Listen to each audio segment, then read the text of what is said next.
Welcome back to another edition of Quoth the Raven, Lewis Bright Raven. I'm your host, Lewis Bright Raven, veteran writer, illustrator, editor of comics, science fiction, fantasy, horror, and role-playing games. And this is a special edition roundtable show. We're talking with our guest very shortly here.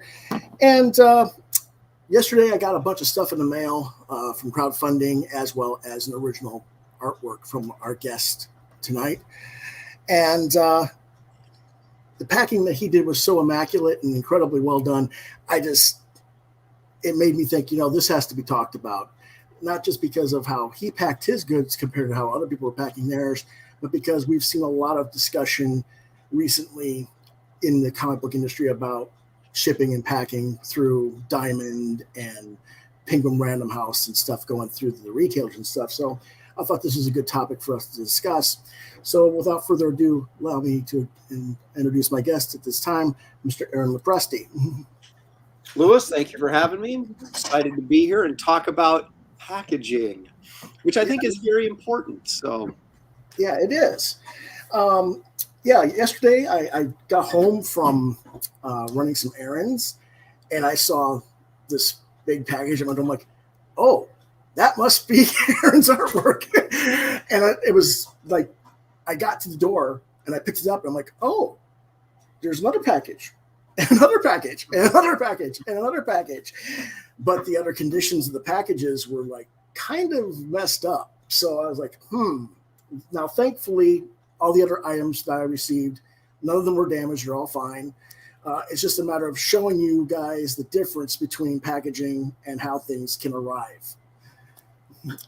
And so we're going to start with this lovely package that I got from Aaron, and I'm going to go ahead and cut you out for just a little bit while I get this thing so I can see a full picture of it.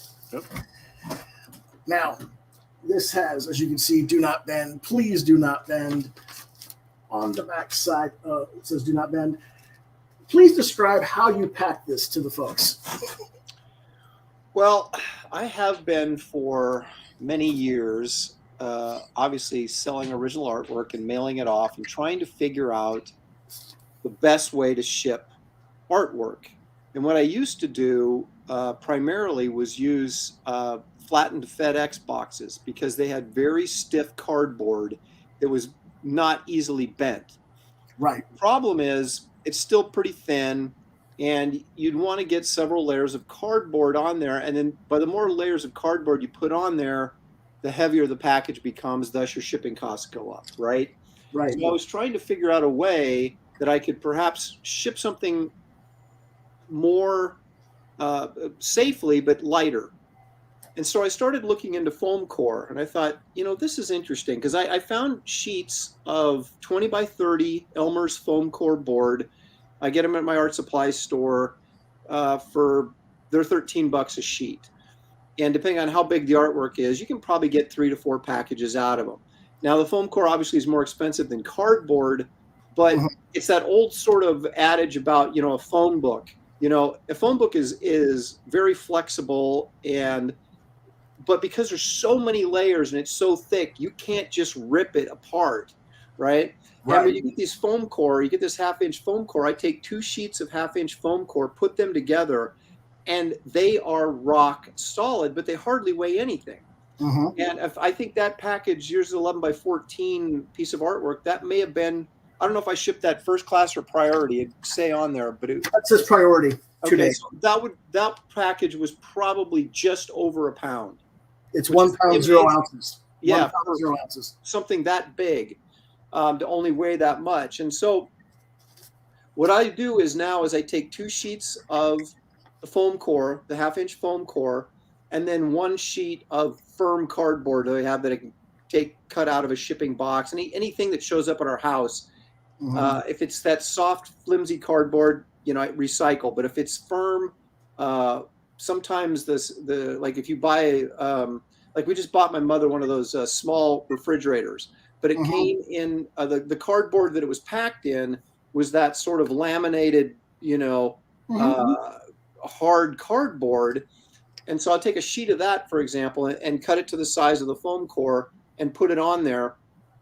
And that's how I ship things now, with 2 sheets of foam core and then 1 sheet of cardboard. If I'm going international, I'll put cardboard on both sides sometimes because it's got farther to travel. And the longer it's in the system, the more likely it is something bad's going to happen to it. But the other thing is I take packing tape and then I tape that thing super tight, because the tighter the packaging material is bound, the harder it is to bend, right? And so there's a lot you'll find when you rip that open that even on the inside it's taped really, really tightly and really securely.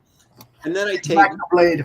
And then I take the brown wrapping paper and wrap it like I would wrap a Christmas gift, and then tape that up really good and make sure the corners are not exposed, because if the corners are exposed where it's folded over, that can catch somebody's finger, it can catch on a machine and be torn open. So I make sure that all the edges and anything that might be exposed are completely taped down and secure. The good thing is that's how it shows up at your house, right? It shows up in really, really great condition. The bad news is it takes me sometimes up to 30 minutes or more to package one piece of art. So, because I'm cutting the foam core, I'm cutting the cardboard, I'm taping it up. That's the time where you wish you had like a little Christmas elf or something, or several of them working around the house to help you do the packing. But or you had the Flash. Or the Flash, exactly. Now let's see how good this is. Yeah. If it comes out damaged, I'm going to be really embarrassed, but I don't see how it could. No, I don't think so. You know why? Number 35.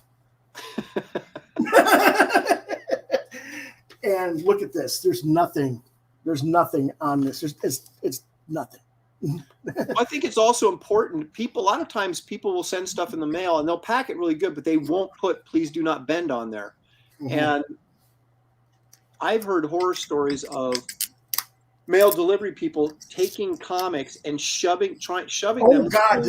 Every time my mail comes, I run out to the mailbox if I'm home, just in case I get something from a crowdfunding, because I'm afraid they're going to try and shove it in the mailbox. Right. Because they don't want. Oh my God! They don't want to walk the 20 feet or whatever it is up to the door and leave it at the door. Seriously,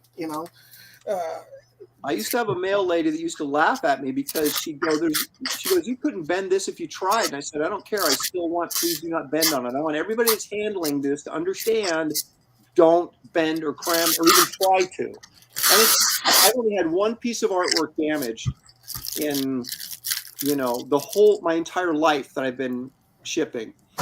So I think that's a pretty good track record. And I think that got run over by a truck or something. Oh, geez. And they really tried to ruin it. Okay, we got the corner open. You can see what he's talking about. There's 2 pieces of foam core here. And if you're smart, you hang on to that foam core and use it again when you have to ship something out. That's exactly what I'm going to do, as a matter of fact. I remember one time I had somebody. I actually keep all of my Gemini boxes that I get. I keep everything for recycling purposes, because if it's reusable, reuse it, folks. Right. Because if something arrives to you in good shape, chances are it'll get somewhere else in good shape. Mm-hmm. Now, that doesn't mean that you're always going to receive everything in good shape. And I'll show you what I mean by that in just a minute. If the cardboard still has its integrity, you can use it again. So. Yep. But I had somebody accidentally, this is a very odd story, but early on in my career in the early 90s at a Seattle show, somebody actually walked off with a piece of my original artwork accidentally. I don't know if he bought something else and the other piece got stuck in there. I can't remember the details, but he contacted me and said, "Hey, I've got this piece of yours. I want to send it back to you." And I said, "Oh, good, great." And I gave him my address, everything. He stuck it in a bubble pad. And that's it. No cardboard, no anything. 11 by 17 original artwork. Just like bubble wrap does not do anything if you don't have any cardboard around it. No, you got to have cardboard around it. Yeah, it was mangled, And I was just like, gosh, how dumb do you have to be? Yeah, why'd you bother? You should have just kept it. yeah, exactly. Why don't you just wad it up and throw it at me? It was just, I was so pissed. But then I've had people mail me original art. They now I want to show everybody now. He was talking about how he wraps it with the flat, and you can see all the taping both ways across, around, all the way around.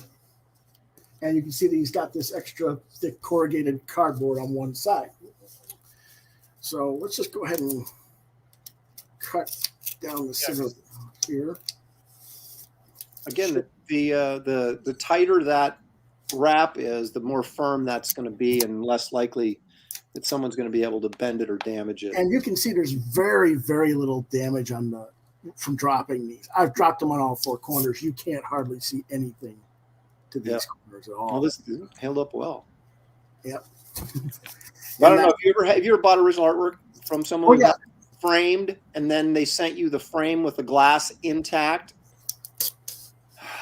I bought a piece of an original page from Marvel Premiere number 38, which was the Weird World story that Plug drew, and it was inked by Alex Nino. Mm-hmm. And spent $1,000 on it. Guy on eBay.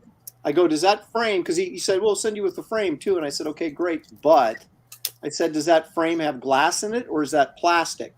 And he said, well, I think it's plastic. And I said, can you be sure that it's plastic? And he came back and said, yeah, it's plastic. So he mailed it to me, because I said, if it's glass, take the glass out, just mail me the frame and forget about the glass. Throw the glass away, recycle it. Right, because you just replace it with the glass later.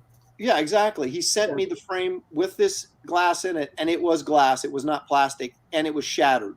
Of course. And it doesn't matter how well it's packed. Any pressure on that, it'll crack the glass. Mm-hmm. And so it scratched up a couple of spots on the original art. And I went back in and touched it up myself. So I was like, well, okay, now it's a Plug inked by Nino with touch-ups by me. And okay, now here's I got it on the back here, but it's in plastic.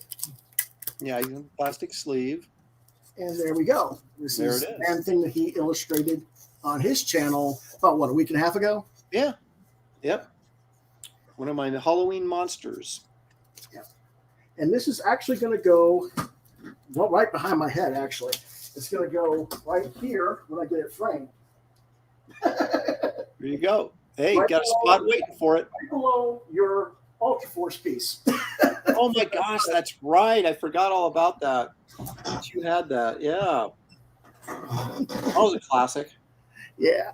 So, now I want to show everybody else what the other packages I got were like. This one was a smaller book called Evermore Falls from Carl Sliminski. And this is what it came in. Bubble wrap book. There was there's no cardboard or anything in there? There was one piece of cardboard. Here's the cardboard. Now the book is fine. There's no damage on it. But when I got this, the top two corners were completely torn out. The bottom right corner is almost torn out. And it says right on it, medium mail subject to inspection. And it looked like it had been torn open and resealed. That's probably what happened. That's the only well, I'm not going to say frightening things, but the things I'm a little bit concerned about when mailing out my my Indiegogo Wraith of God books when they're done is most of them are going to have to be sent out medium mail. It's the only way you can do it affordably, especially on a book that's 80 pages. And if people, they bundle a couple books together and things like that, then you're in a situation where, the postal inspector could theoretically rip it open and inspect it anytime they wanted to, right, to check it. And that always makes me nervous. It's like when, the people at the airport decide they want to open up your luggage and they just, you get when you're going to a show and you have all this stuff in your luggage, you get there and it's just pens are all over the place. Everything's strewn all over the place because, they, ravaged through it and just tossed it back in there. I want to get the other two pieces out here. Now, these were both Gemini mailer types. But as you can see, the corners are pretty mashed in. this one is the better of the two. There's a corner there. This one came in, and this is from West Virginia, to South Carolina. And it's like, this one's crushed in words on this corner. This one's torn completely over to the side. This one's torn over completely to the side. It's like they tried to open it almost on this end and then said, oh, well, we better not. That the thing about those Gemini mailers, though, is that they do have that kind of extra space around the ends, right? So that they get dinged up. At least your book is still protected. I assume the books came out okay? Yeah, the books came out okay. There's nothing wrong. There was nothing wrong with the books, but I want the customers to or not the customers, but the creators to realize when we're doing the Gemini mailers and stuff like that, a lot of them are just putting the comic in there with no protection as well, with nothing inside, this part of it. Mm-hmm. Just, you open it up and the comics are laying flat. Right. You probably should put either a really thin foam core, not as thick as what he's, you don't need to do it a half an inch thick, but just, if you can find one that's like maybe an eighth of an inch, I think those are readily available at most art stores or even at Walmart. You can probably find it.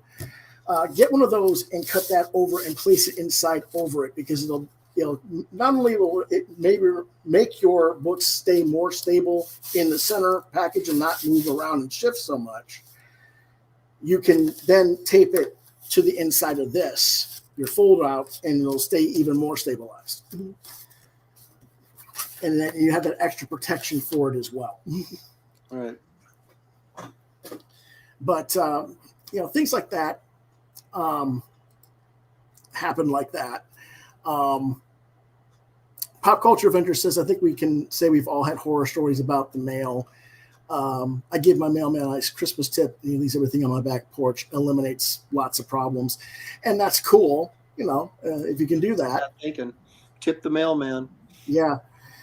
Pop Culture says he's a big Nebraska fan, going back to Johnny Rogers and Tom Osborne.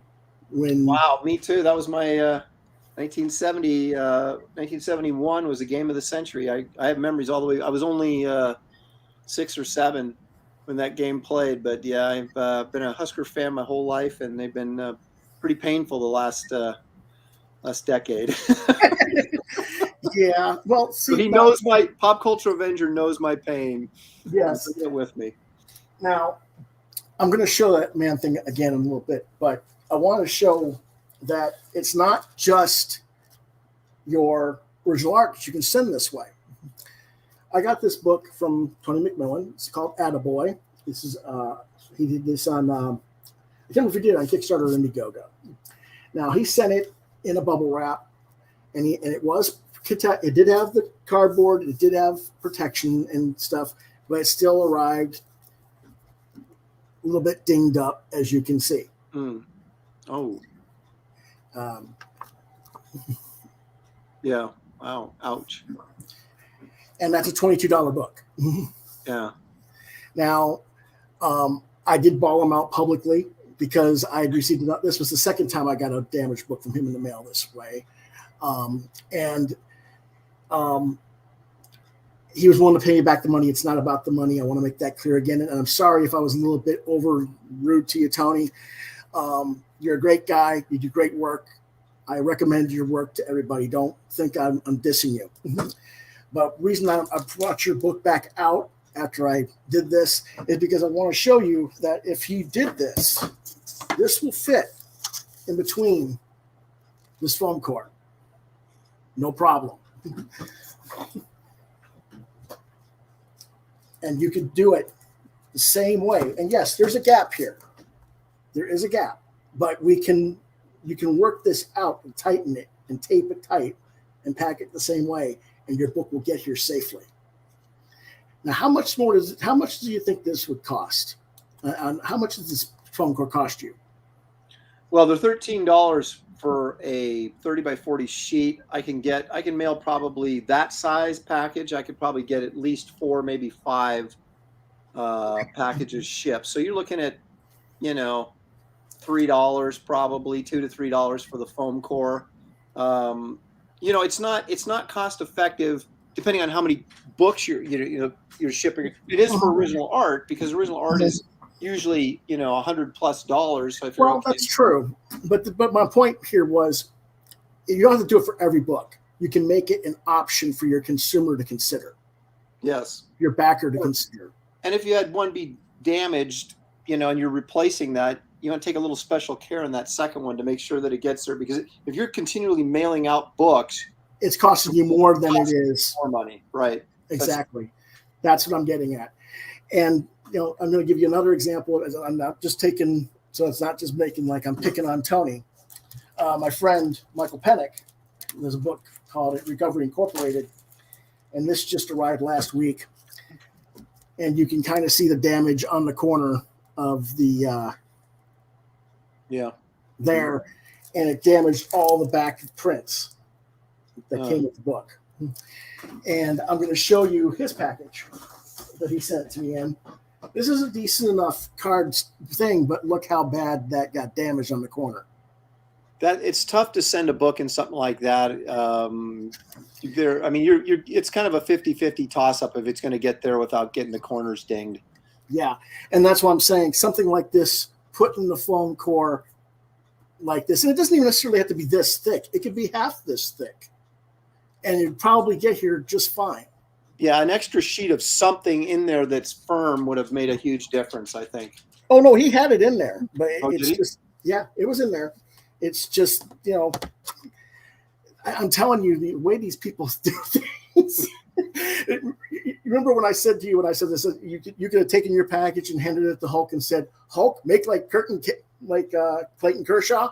That's what these guys kind of do. It's like, I'm Captain America.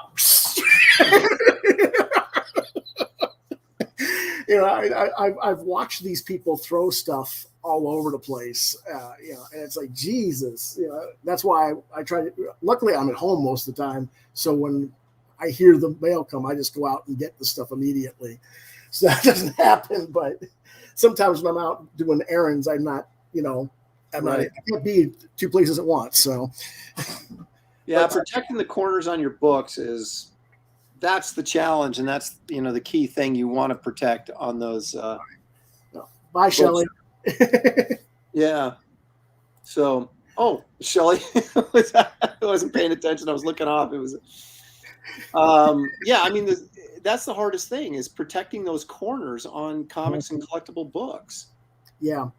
But I think this is a great way to do it. And like I said, you don't have to do it this thick. You can experiment with it. You found it at this level. You probably experimented a little bit before you came to this thickness, I'm sure. Yeah, and if I was doing a comic or something like you're talking about, a book like that, there is much thinner foam core. It's still firm, especially if you cut it smaller. It would make a huge difference in helping protect those books without adding a lot of weight. The only issue then is cutting it, right? The time it takes to cut it. And again, that's gonna matter to, am I shipping out 250 books, or am I shipping out 2,500 books, right? But it's definitely something I'll be considering. And it's very difficult for me to send stuff out if I don't feel good about it's going to get there safely. So my shipping may take longer than some people, because I may be just going, I don't feel good about that. I need to put another extra piece of something in here. There's always, when I ship my sketchbooks out, I don't know if you ever got one of the hard. Yeah, I did.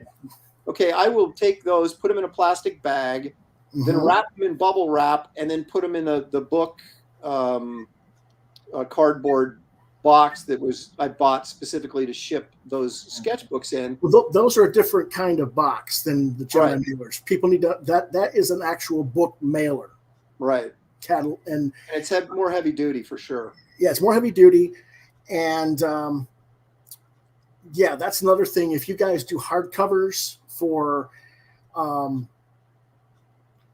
in a regular book size, look into book mailers instead of the Geminis. Yeah, absolutely.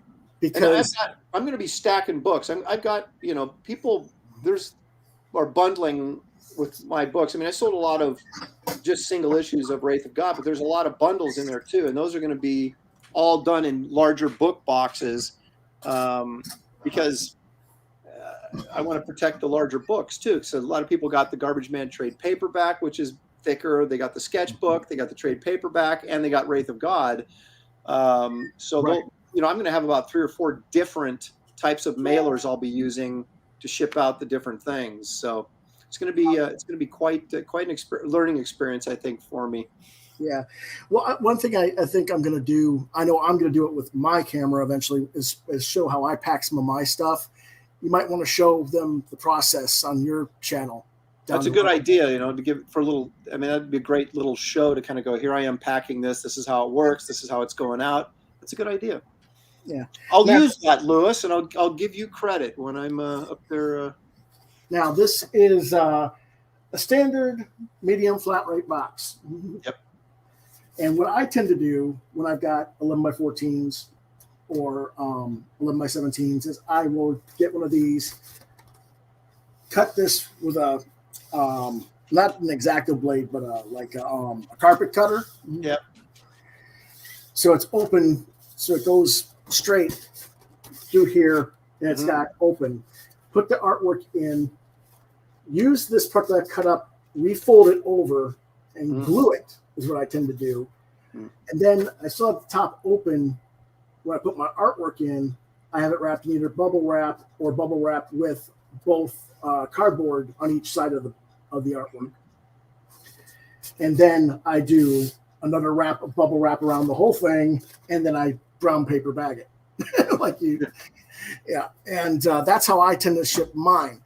Now I think I've had one that didn't arrive in good shape, and that was, you could tell that what had happened was somebody had stepped on it. Yeah. And that's something that, nothing's going to protect somebody from stepping on. Right. If they drive over it with a truck or something, there's, I've actually literally got a package once that had tire tracks on it. Oh, geez. It's like, what at that point, nothing you can do is going to save it. Yeah. But so I had to redo that piece, but that was, that is what it is. Mm-hmm. But after seeing this, I'm going to start looking for the foam core instead of doing a bunch of bubble wrap, because I think it'll be more cost effective in the end. Like I said, the only pain in the butt about the foam core is having to cut it to size. But again, if you're doing it for original art, you're not doing it so much that it's whether it's original art, whether it's the prints, because your prints, you do it in you don't have them in the hard. You got them so you can do them in the poster. Right. I finally found some paper. Some 100-pound silk is what I cover stock is what I print my prints on now, because it's a really heavy, nice paper, but it's flexible, so you can roll it and put it in a poster tube. Because to spend $15 what I charge on my prints and then have to mail them flat, you're asking another $10 just for shipping or more, and it's like it's not cost effective. So I figured if I can get these on a paper that is nice, heavy, but still flexible enough to roll, I can put it in a tube, and that costs $3 to $5 to ship. Okay. So, that's actually pretty good information too. Unfortunately, I got too many prints in stock that I can't do that. Yeah, once you've got them, and whatever you got them in, right? Yeah, but okay. I just got a message from someone about that for a future episode. Okay, I'll get back to him. But you'll have to talk to me about that paper stock for posters down the road. But that's later.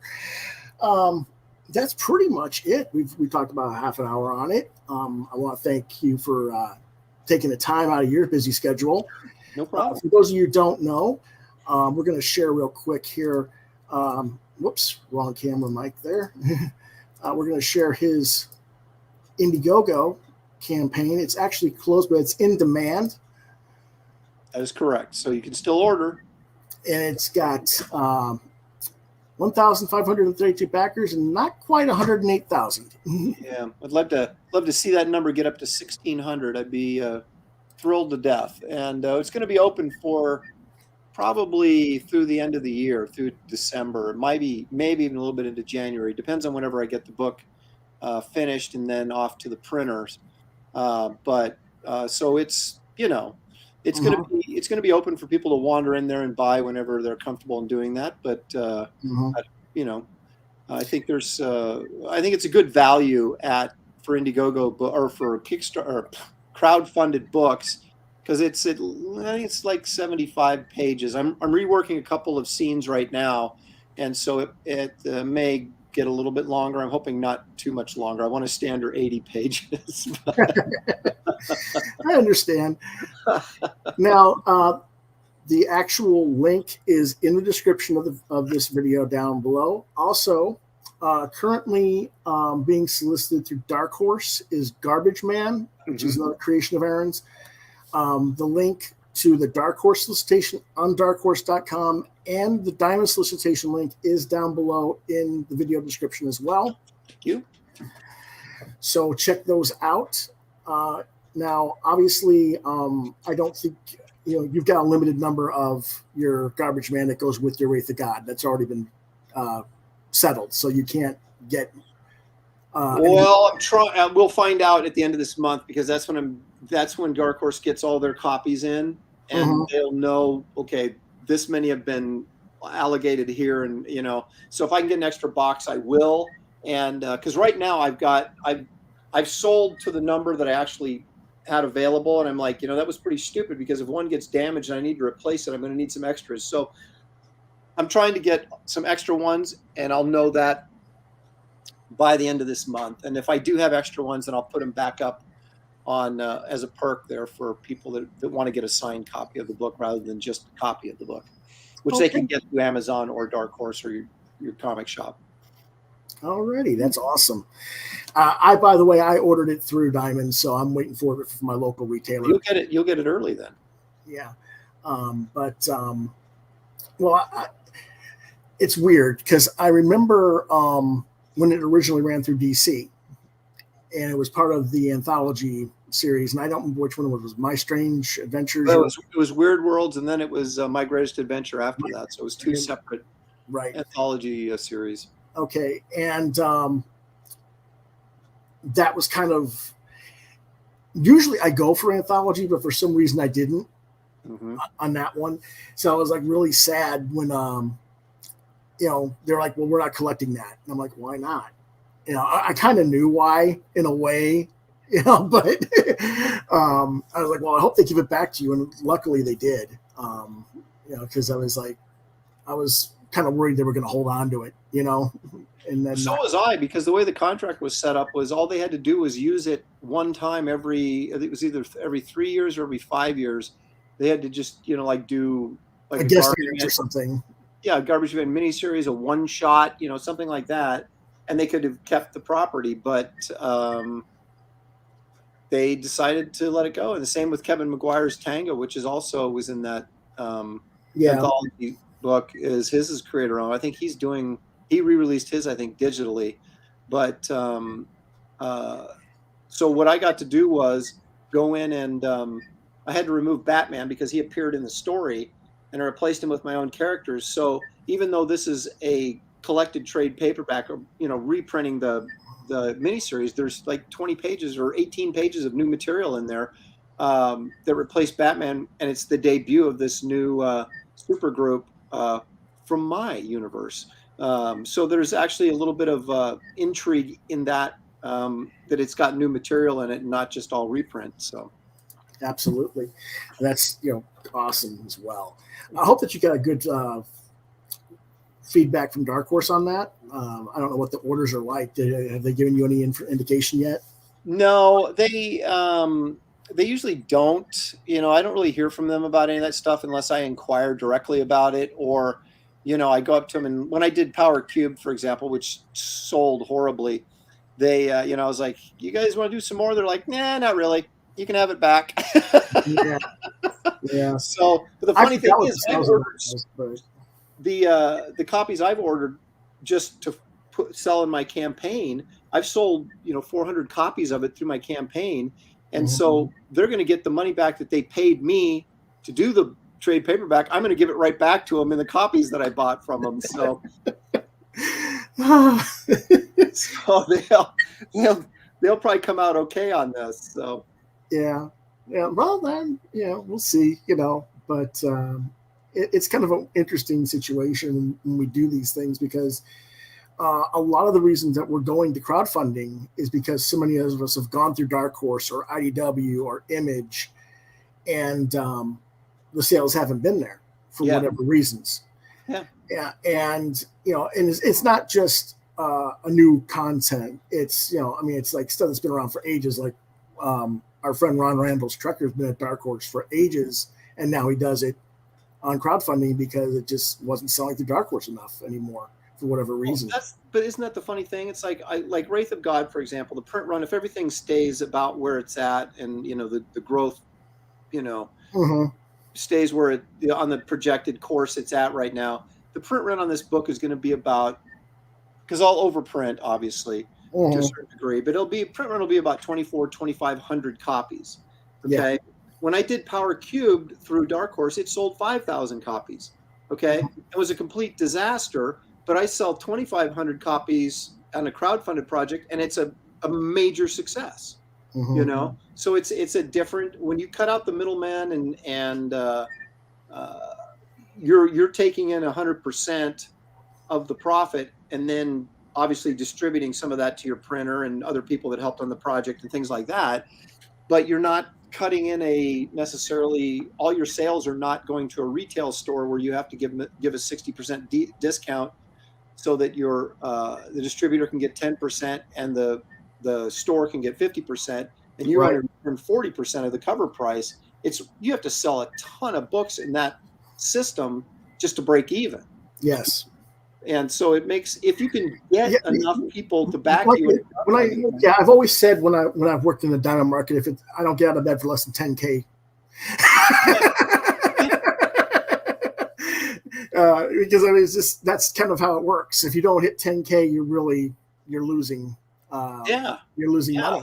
And it's hard if you're not going through Marvel or DC. You're all the way back at the catalog, and half the time the retailers don't even look and know that it's there. So it's really difficult to get the numbers you need to get independently publishing through the system the way it's set up right now. So it makes just way more sense to do crowdfunded books. Yeah, it's true. Yeah, and the thing is, I wish that more retailers would understand that it's not that we don't want to do business with you, because we still want to do business with the retailers. We still want to, and we'll give you the discount, but you got to be willing to work with us. And if you're ordering our book, you got to promote the book, because a lot of these people that I've watched the big name retailers in this business fight with other people about why they went crowdfunding. And it's like, guys, you didn't order it. That's why they went to crowdfunding. It's crazy, but I've had a couple retailers contact me, and then you say okay, but I'm not. My focus isn't going out trying to find retailers to carry the book. My focus is to sell directly to readers, which is what we do, and that's kind of the number one priority. And then if there's some comic shops of guys that I know, these are people that I know that own comic shops, that are like, hey, can I get some of those copies? And you're like, yeah, well, I'll hook you up as soon as everybody's fulfilled that back the book. I'll ship you guys out some copies for your store. Right, exactly. Makes sense to me. Makes sense to me. Alrighty then. I want to say thanks once again to Aaron Lopresti for appearing. And we're going to definitely be looking forward to seeing the Wraith. But I got to do something real quick here. People have been asking what this Jag shirt is. And it's a shirt that came from another Kickstarter by AJ Rohek, Torch, Reclaim the Skies. You can look at his stuff. His campaign's already closed, but you can go find some of his stuff at etsy.com shop AJ Rohek Comics, and you can find the comics, the there's digital, there's prints, there's variant comic covers, there's a trading card, and other items as well. But I don't know if he still has the shirts available. It's not on. It doesn't seem to be appearing on the store, but you can ask him. So that's where I got this shirt from. Well, I wish you sort of good luck with the Nebraska team. A lot more than sort of good luck at this point. A lot of good luck. Well, I'm kind of a Michigan to Michigan State guy, being from Michigan. Oh, are you? Yeah. Yeah, so it's kind of like, I mean, for Big Ten, those, I'm like, if either one of those two are all doing okay, and especially if they beat Ohio State, everybody should beat Ohio State. Right. Actually, I'm more of a MAC guy. So I'm Central Michigan alum. Oh, are you? Yeah. So, but I mean, college football is college football. If you love football, college doesn't really matter. No, that's true. I'll watch a college football game almost regardless of who's playing if it's on. So I do enjoy it. I mean, sure, you've got your faves, but if there's a good game going on where they're competitive, you watch. Yep, absolutely. So, yes, I do. Yeah. Alrighty, man. I know you got to get back to work on the book, and do you have anything else going on this week? I know you're going to be doing something with the professionals on Thursday, probably.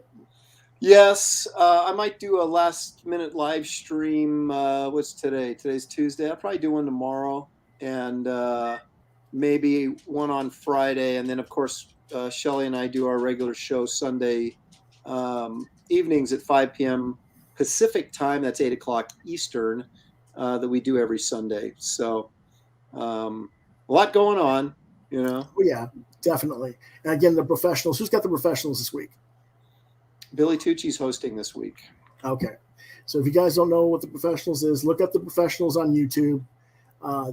They rotate between Aaron, Billy Tucci, Andy Smith, Graham Nolan, and Art T-Bear. And Dan Fraga.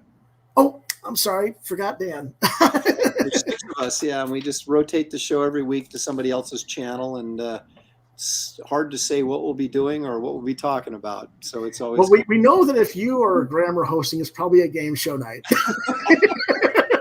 That's right. I mean, I love the trivia, man. And they get so pissed off. I love it. So it's.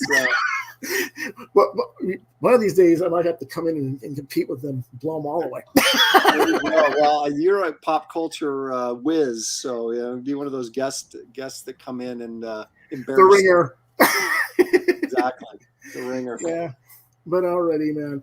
All right, thanks for watching, everyone. We'll see you next time. If you want to get a hold of me on social media. Whoops.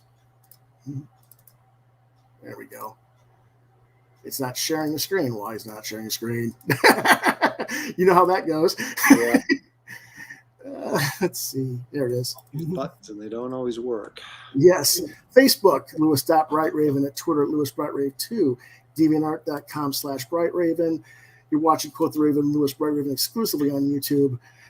If you have questions, comments, if you have topics that you want me to talk about, Quoth the Raven, LBR72@gmail.com is the address to reach me at.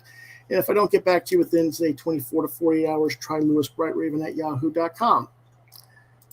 As always, I want to thank Aaron for being here. We'll see you next time. Have a good one.